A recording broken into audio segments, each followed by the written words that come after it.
Bonjour, bonjour tout le monde, j'espère que vous allez tous bien. Je suis très heureuse de vous retrouver encore une fois dans cette nouvelle recette de mhajab. Attention, c'est des mhajab harin, donc ceux qui n'aiment pas le har, qu'il trace son chemin. Non, je rigole. Donc, c'est des mhajab un peu piquantes, pas trop, parce que nous non plus, on n'aime pas quand c'est trop piquant. C'est, voilà, on n'arrive pas trop à savourer ce qu'on mange. Donc, un peu piquant, mais pas trop. Donc, voilà. Voilà, c'est une recette de mhajab voilà, qui est vraiment excellente. Donc, dans cette vidéo, je vous ai expliqué toutes les étapes pour mieux la réussir. Je suis sûre qu'il y en a plein qui savent les faire, mais chacun sa façon de la faire, chacun sa recette, chacun sa méthode. Donc aujourd'hui, je vous propose la mienne. J'espère qu'elle va vous plaire et vous allez l'essayer. Si vous l'essayez, n'hésitez pas à me faire des retours et en témoigner de votre résultat. Donc voilà, restez avec moi et on va passer directement à la recette. Alors, pour nos mhajab, on va commencer par la sauce. Pour cette sauce, on va prendre 5-6 oignons, il faut mettre beaucoup d'oignons, à peu près 6 gousses d'ail. Et j'ai pris un petit piment, si vous les aimez que ce soit trop piquant, vous mettez plusieurs piments. Moi j'en ai mis un seul qui est à la fin pas du tout piquant, donc j'ai dû rajouter d'autres choses pour relever le goût.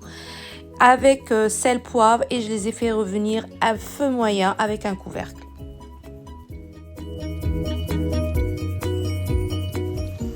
Bonjour tout le monde, donc aujourd'hui je vais faire le mhajab بالخليع. Le khli', voilà, c'est de la viande séchée que vous voyez ici, séchée et salée, voilà. Donc j'ai mis un peu de gras aussi, un piment, beaucoup d'oignons, j'ai mis à peu près 5 ou 6 oignons et j'ai mis 5 ou 6 gousses d'ail, hein, mais pas de tête, juste des gousses d'ail. Voilà, j'ai mis du sel, du poivre et un peu d'huile d'olive et de l'huile normale, voilà, et je laisse mijoter à petit feu ou feu moyen avec un petit couvercle, voilà. Et donc le khli', la viande séchée, bon, il y en a qui l'appellent le khli' comme à Oran on l'appelle khli', en Kabylie ils appellent ça chedlouh, voilà, ça dépend des régions comment ils appellent ça. Donc restez avec moi pour la suite de cette recette. On va se régaler aujourd'hui. Franchement, j'étais pas prévue pour faire cette recette. Je sais pas, c'est venu d'un coup comme ça. Je me suis dit, allez, je vais faire le mhajab. Alors là, on va passer à la pâte pour faire les mhajab. Donc c'est une pâte à base de semoule et un peu de farine et du sel. Voilà, il n'y a pas de levure, il n'y a rien du tout. On va les pétrir bien comme il faut et puis ensuite on va former des boules et on va les ouvrir à base de l'huile et on va les remplir de notre farce qui est en train de cuire. Et ensuite on les ferme en forme de carré. Vous allez voir toutes les étapes, je vais tout vous expliquer. Donc ici j'ai mis à peu près un verre et demi d'eau. Bon, moi je fais pas beaucoup de mesures, hein. J'essaye de mesurer pour vous, mais généralement je fais à l'œil.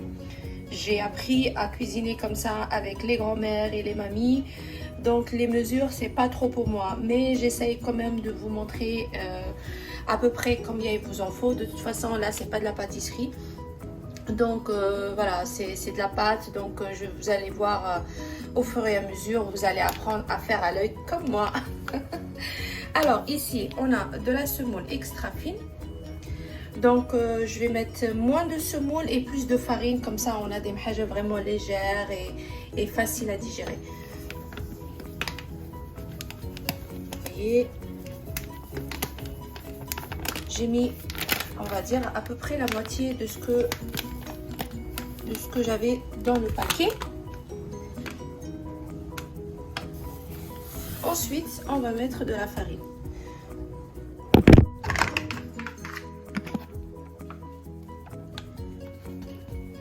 Voilà, on va plus mettre de farine que, on va dire, on met 2 fois. Par exemple, si je mets 2 verres de farine, je mets 1 verre de semoule. Vous avez compris?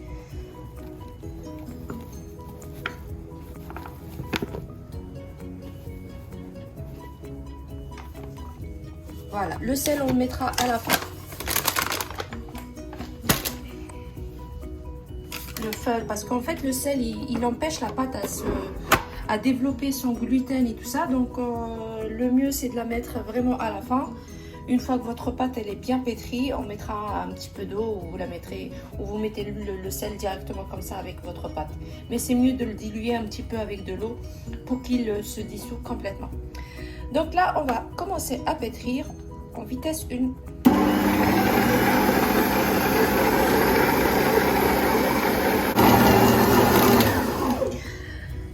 J'aimerais vous dire aussi concernant tout ce qui est semaine, tout ce qui est pain avec de semoule et tout ça, tout ce qui est à base de semoule, il faut que notre semoule soit bien pétrie. Pour cela, il ne faut pas mettre beaucoup d'eau dès le début. Il faut mettre juste un petit peu le temps de former votre boule et pétrir, pétrir, pétrir sans eau. Et vraiment, quand on commence à avoir du gluten, on va commencer à avoir de l'élasticité. Bon, j'arrive pas, c'est pas grave. À ce moment-là, vous commencez à rajouter de l'eau petit à petit. Comme là, vous voyez, là, ça manque vachement. Donc là, je vais rajouter un petit peu d'eau, déjà pour que ma pâte, elle puisse se former. Et ensuite, on va la pétrir et on rajoutera de l'eau au fur et à mesure une fois que notre pâte elle est bien pétrie. Parce que si vous mettez directement l'eau dès le début, et bien votre pâte elle sera pas bien pétrie. Voilà.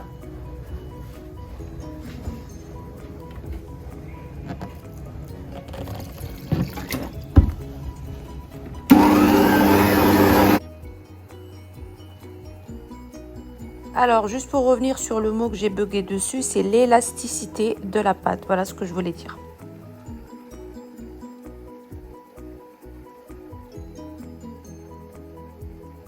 Alors ici, nos oignons, ils sont bien caramélisés. On va rajouter de la tomate concassée.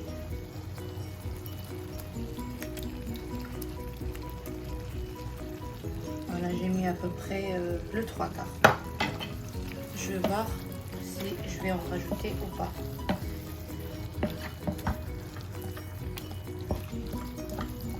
Je vais rajouter aussi la tomate concentrée, mais pas tout de suite après.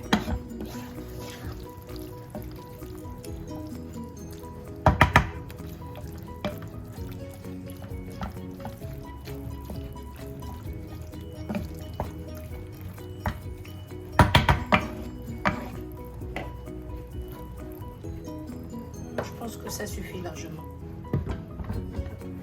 On va laisser cuire. Alors j'ai rajouté un peu de coriandre moulu. Après si vous aimez pas, vous ne mettez pas, mais moi je préfère, j'aime bien la coriandre. Alors j'arrête le pétrissage juste pour vous montrer un peu. Vous voyez la pâte, comment elle est bien dure. Donc pour avoir un bon pétrissage, il faut que la pâte soit comme ça dès le début. Il ne faut pas qu'elle soit liquide. Et on rajoutera, comme je vous ai expliqué, l'eau petit à petit. Je vais la retourner. Voilà.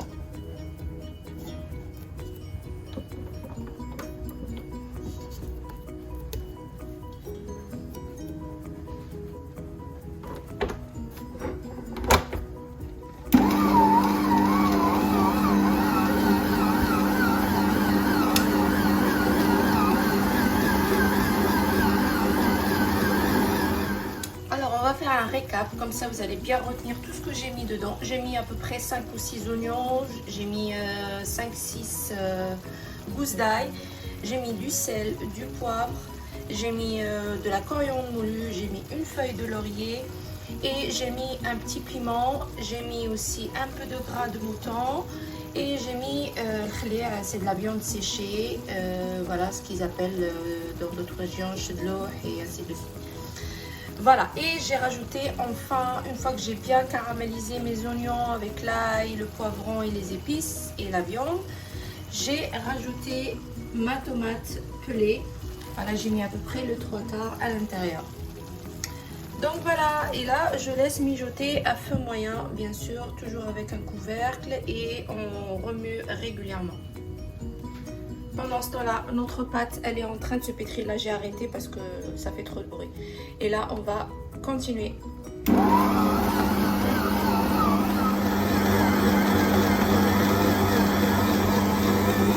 Voilà, j'ai pris ça.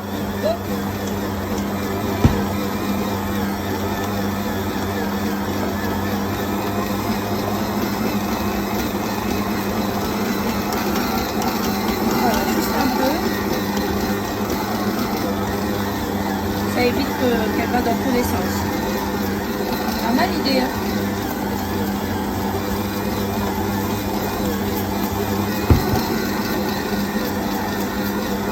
Voilà, pendant ce temps-là, notre sauce, bon, j'ai rajouté de la tomate concentrée, un peu d'harissa parce que en fait j'ai goûté la sauce, le piment que j'ai mis, apparemment il est sucré du tout, il n'a pas mis une pincée de piment, c'est pas du tout piquant. Donc j'ai mis un peu d'harissa pour relever le goût. Et voilà.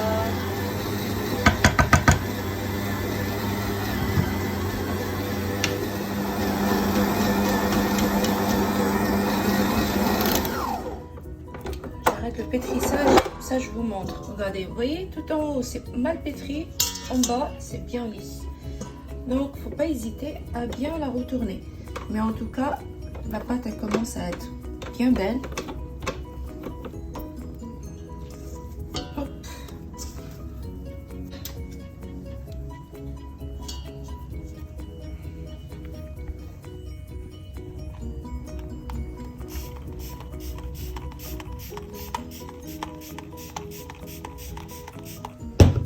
Là je vais mettre un peu de sel. Vous voyez, j'ai mis à peu près une dizaine de grammes. De toute façon, la pâte, vous pouvez la goûter, hein. Vous prenez un petit bout de pâte, vous la mettez juste sur la pointe de votre langue et vous goûtez, vous verrez s'il est salé ou ça manque ou pas. Donc nous, c'est comme ça qu'on a appris à cuisiner. Donc, je vais mettre un petit peu d'eau et je vais le diluer et je vais le rajouter au fur et à mesure dans ma pâte.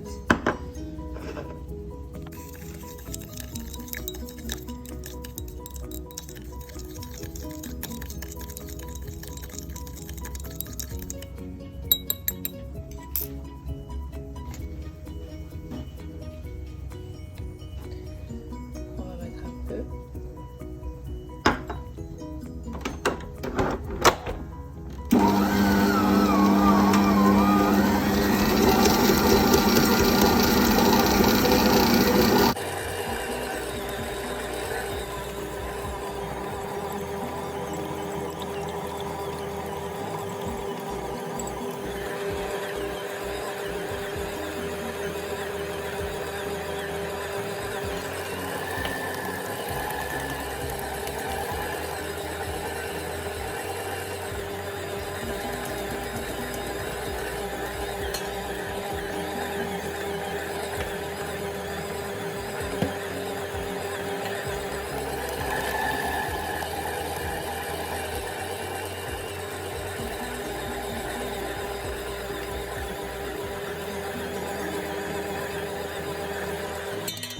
J'ai mis tout mon sel.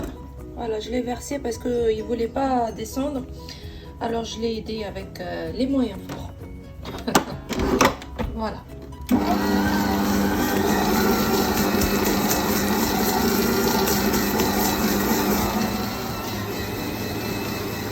Ma sauce elle est presque cuite. Je vais bientôt éteindre. Encore 5 minutes et j'éteins. Voilà, je vous montre. Notre sauce tomate, elle a bien dégorgé tout son gras. Là, j'ai augmenté un petit peu le feu pour que ma tomate concentrée rejette son gras. Voilà, que vous voyez qu'elle cuisse un petit peu. Et là, c'est bon. On a exactement ce qu'on cherche. On va éteindre et on va laisser refroidir. Pendant ce temps-là, notre pâte, elle continue. On va voir comment elle est. Elle commence à être bien. Mais on va rajouter quand même un peu.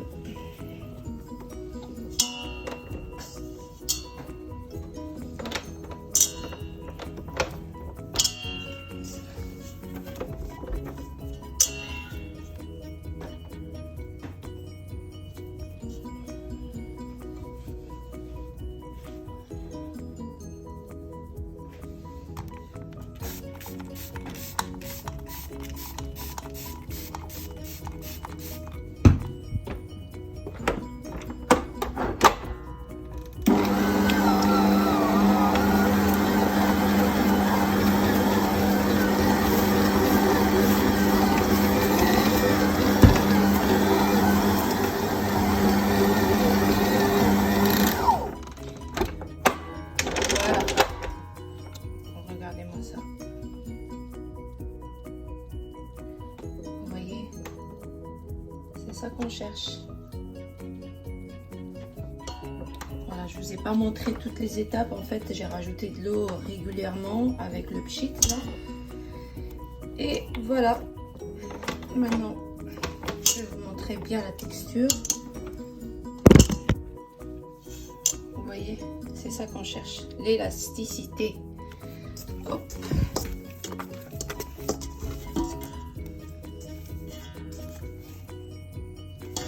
Là, on va la laisser se reposer un petit peu et après, je vais former mes petits boules. On peut les faire tout de suite, mais moi, j'ai autre chose à faire, donc je vais la laisser se reposer un peu ici. Et après, on va revenir faire mes petites boules. Regardez, la pâte comme elle est belle. Vous voyez? Magnifique. Tout à l'heure. Alors, me revoilà. Regardez la pâte comment elle s'est bien reposée. Elle est juste magnifique.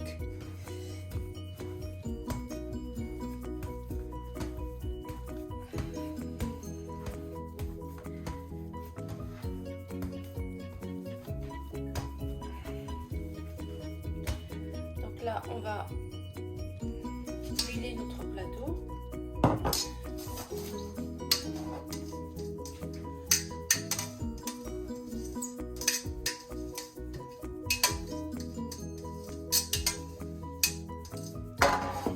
Et on va mettre nos boules à l'intérieur.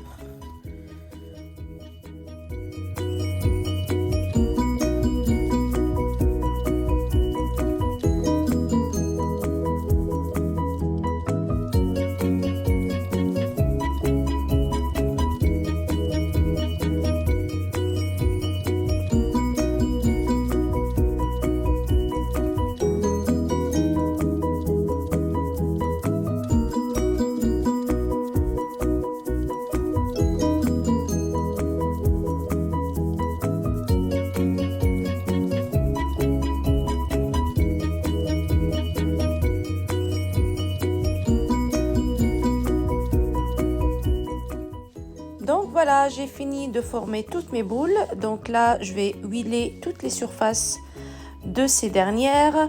Et ensuite, je vais les couvrir avec un sac en plastique ou avec un film alimentaire pour qu'elles puissent se reposer. Donc on va les laisser se reposer une trentaine de minutes minimum. On peut les laisser même 1 heure, 2 heures si on n'a pas le temps, si on a autre chose à faire.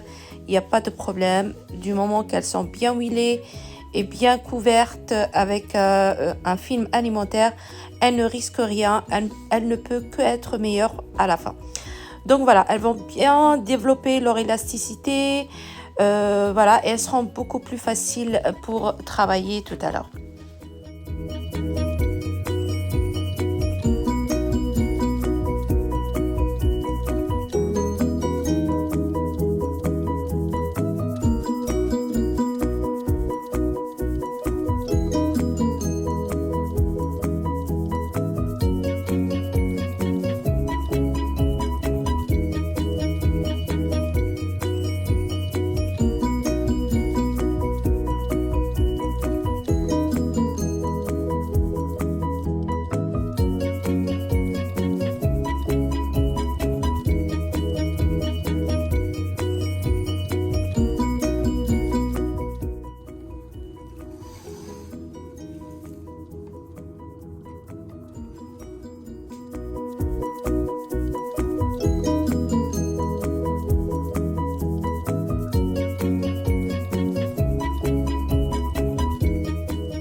fermer la soudure.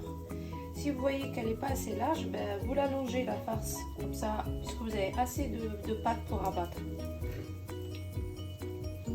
Il faut s'adapter, hein, parce que chaque pâte est différente de l'autre.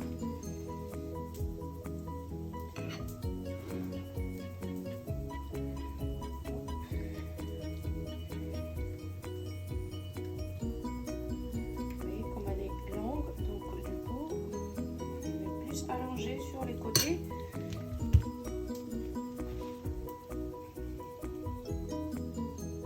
Les côtés là, vous voyez, hop, on les soude.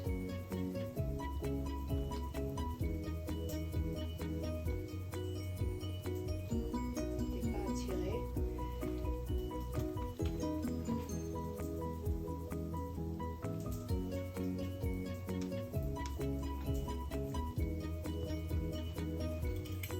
Après, quand vous voyez trop de pâte, hop, vous faites ça.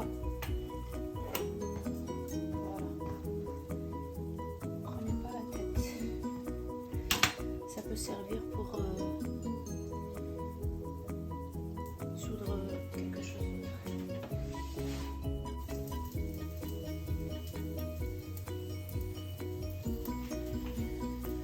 Quand vous voyez par exemple elle est ouverte sur un côté là, vous la prenez pas comme ça, sinon il y a toute la sauce qui va dégouliner parce que la sauce elle va descendre.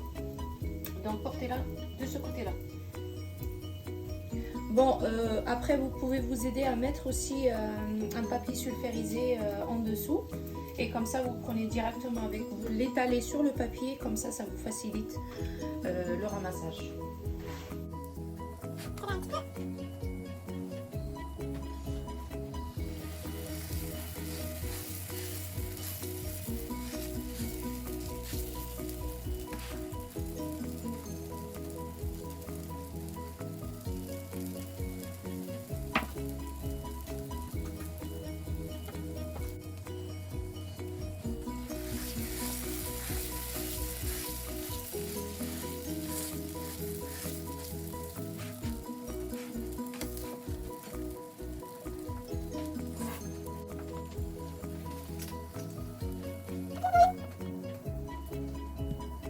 Alors jusque là je vous ai montré la façon la plus connue, c'est-à-dire rabattre les deux côtés et former un rectangle ou un carré.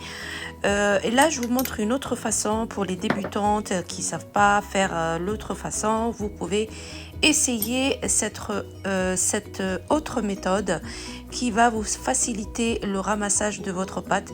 Par contre, un conseil, quand vous rabattez les côtés, ne les rabattez pas à ras à votre sauce, pardon. Laissez toujours un peu d'espace sur les côtés pour que après, quand vous allez l'ouvrir sur votre plaque, vous aurez assez de pâte et qu'elle n'explose pas en cuisson, quoi. Voilà, donc regardez et vous allez tout comprendre.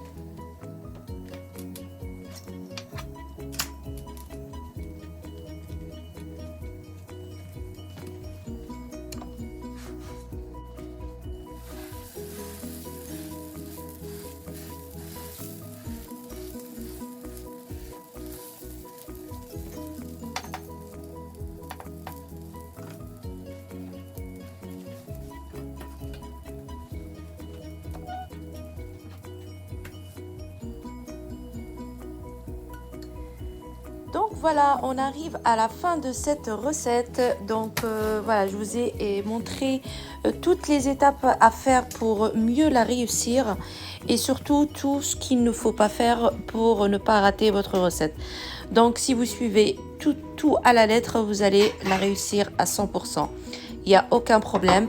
Donc en tout cas, nous, on s'est régalé. Comme vous voyez là, la sauce, elle était vraiment délicieuse. N'hésitez pas à l'essayer exactement tel que je vous l'ai donné. Vous n'allez pas le regretter. En tout cas, nous, on s'est régalé. Le reste, je les ai surgelés pour que je puisse les ressortir quand j'en aurai une envie de mhajeb. Voilà, vous inquiétez pas. Vous les mettez dans des sacs de congélation et vous la réchauffez à feu moyen sur une petite poêle. Et vous allez voir, c'est comme si vous venez juste de les faire et vous allez vous régaler. il n'y a aucun problème. Donc nous en tout cas c'est ce qu'on a fait. Voilà, j'espère que vous avez aimé cette recette. N'hésitez pas à liker, à partager, surtout à vous abonner pour les nouveaux. Vous allez voir à la fin de la vidéo, il y a un petit logo qui va apparaître. Vous cliquez dessus et c'est fait. Donc voilà, j'espère vous retrouver très très vite pour une nouvelle vidéo.